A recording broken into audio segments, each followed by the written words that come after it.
बिस्मिल्लाहिर्रहमानिर्रहीम। जी,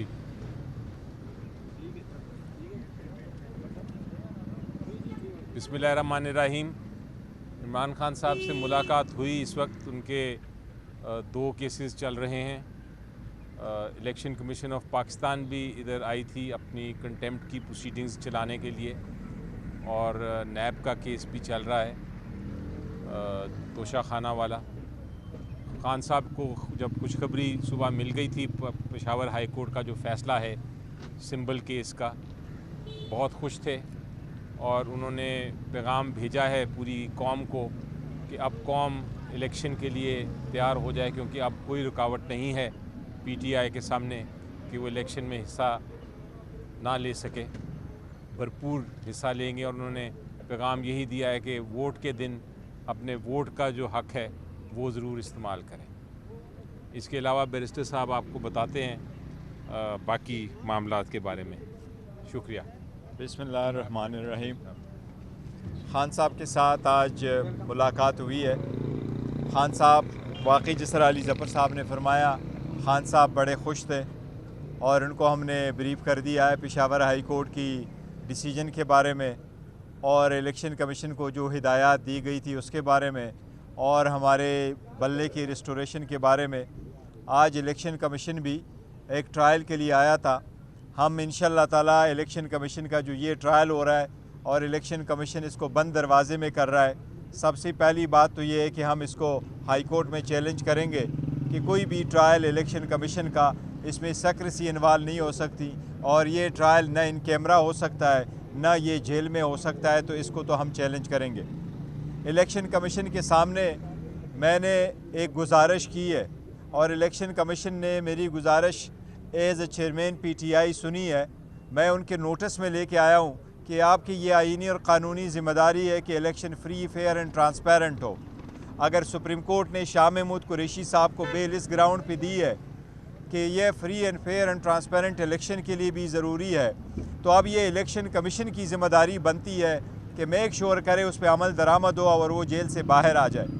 election commission ने observe फरमाया कि आप हमें दरख्वास्त दें और इसके सिलसिले में हम एक्शन करेंगे। इंशाअल्लाह ताला आज ही हम उनको एक दरख्वास्त देंगे शाह महमूद कुरैशी साहब की दोबारा जेल के सिलसिले में। दूसरी, इलेक्शन कमीशन के नोटिस में मैं ये भी लाया हूँ कि हमारे जितने भी प्रपोज़र सेकेंडर है उनको डराया धमकाया जा रहा है। जितने लोगों से कागजात छीने गए, जितने लोगों को ज़द-ओ-कोब किया गया, जिनको हरास किया गया, इलेक्शन कमीशन ने भी कहा है कि इन राइटिंग उसकी हमें एक तफसील दे दे और जो भी ज़िम्मेदारान होंगे हम इंशाअल्लाह ताला उनके ख़िलाफ़ कार्रवाई करते। अब आगे देखते इलेक्शन कमीशन किस हद तक आगे जाता है, लेकिन इंशाअल्लाह ताला आज ही हम इलेक्शन कमीशन को दरख्वास्त देंगे और उसमें सारी ज़रूरी चीज़ें जितनी भी है वो लेके आएंगे। इलेक्शन कमीशन के सामने आज हम सर्टिफाइड कापी देंगे। इलेक्शन कमीशन से हमने दरख्वास्त की है कि आप आज ही हमारे सर्टिफिकेट को वेबसाइट पे लगा दें और जो आपने रिस्टोरेशन का ऑर्डर करना है वो आज ही कर लें।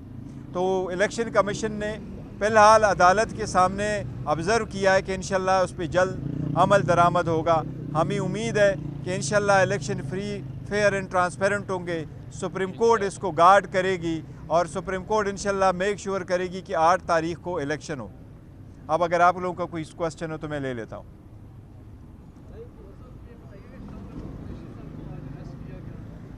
देखो, शाह महमूद कुरैशी साहब के सिलसिले में मैंने अर्ज़ किया कि इलेक्शन कमीशन के सामने भी हम नोटिस में लेके आए और इलेक्शन कमीशन ने कहा है कि आप एक दरख्वास्त हमें दे दें और हम इन पर इंशाअल्लाह ताला फ़ौरन कार्रवाई करेंगे।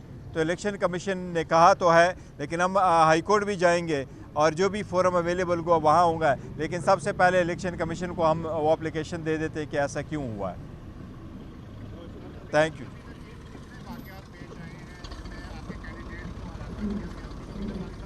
देखो, पूरे पाकिस्तान से हमारे पास 50 से ज़्यादा जो वाक़यात है वो हो चुके हैं और अगर आप उनके पास देखें तो मेरे पास पूरी लिस्ट है वहाँ कितने लोगों को ज़ख्मी किया गया, कितने लोगों से कागजात छीने गए हैं और किस इलाकों में हुए हैं। तो पूरी एक लिस्ट है और पूरी लिस्ट हम इंशाअल्लाह ताला इलेक्शन कमीशन को देंगे।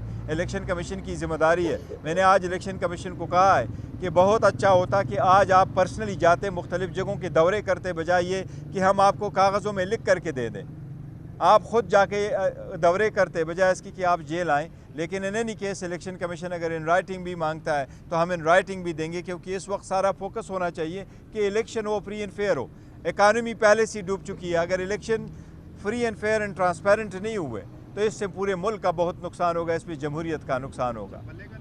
वर्कर्स के लिए भी पैगाम। इंटरवेंशन की है पेशावर हाई कोर्ट में, तो वहाँ से आपको दोबारा से मिल गया है कि आप समझते हैं कि दोबारा से एक मरतबा रिव्यू में कोई सुप्रीम कोर्ट में जाए? देखो, जिन लोगों का राइट है, अगर वो समझते हैं कि नहीं उन्हें सुप्रीम कोर्ट जाना है तो ज़रूर जाए, और सुप्रीम कोर्ट में भी अगर केस आता है तो हम प्लीड करेंगे और डिफेंड करेंगे। प्राइमा फेशी जो हाई कोर्ट ने देखा है वो सस्टेनेबल नहीं है, क्योंकि प्राइवेट जो पॉलिटिकल पार्टीज़ है उसकी जिस तरह हमने इंतखाबात कराए किसी के भी नहीं। दूसरी, कानून में इसकी कोई गुंजाइश नहीं है कि अगर आप किसी पार्टी के इलेक्शन पे ये एतराज़ करें कि फ़लाँ बंदा ये इलेक्शन करवा सकता था और ये फ़लाँ बंदा इलेक्शन नहीं करवा सकता, इसको बेस बना के आप 25 करोड़ अवाम जिनकी एक नुमाइंदा पार्टी हो उसके निशान नहीं ले सकते। ये बहुत बड़ा जुल्म है, ज़्यादती है, ये गैर आईनी गैर कानूनी है। और ये ऑर्डर अभी नहीं, ये सुप्रीम कोर्ट 1964 में मौलाना मौदूदी के केस में कह चुकी है, फिर बेनज़ीर भुट्टो के केस में 1988 में कह चुकी है, 89 में कह चुकी है। तो उस वक्त से आज तक यही कानून आ रहा है कि आप पॉलिटिकल पार्टी से अगर निशान लेंगे तो प्रैक्टिकली आपने पॉलिटिकल पार्टी को डिज़ोल्व ही कर लिया, जो कि कानून में सिर्फ़ और सिर्फ सुप्रीम कोर्ट कर सकती है। इनके मुताबिक किसी भी और इदारे के पास ये इख्तियार नहीं है कि वो पॉलिटिकल पार्टी को डिज़ोल्व करे, और सुप्रीम कोर्ट का कहना यही है कि पॉलिटिकल पार्टी से निशान लेना इनफैक्ट ये डिसोल्यूशन की तरह है। इसलिए इंशाल्लाह ताला देखो सारा दिया है, प्लान हमारे पास तैयार है इंशाल्लाह ताला। अब खान साहब की इंस्ट्रक्शन यही है कि सारे इलेक्शन की तरफ जाए और इलेक्शन की तैयारी शुरू करें। शुक्रिया। का कोई पैगाम नहीं। फैसला हुआ है वो भी आपके इत्तेहादी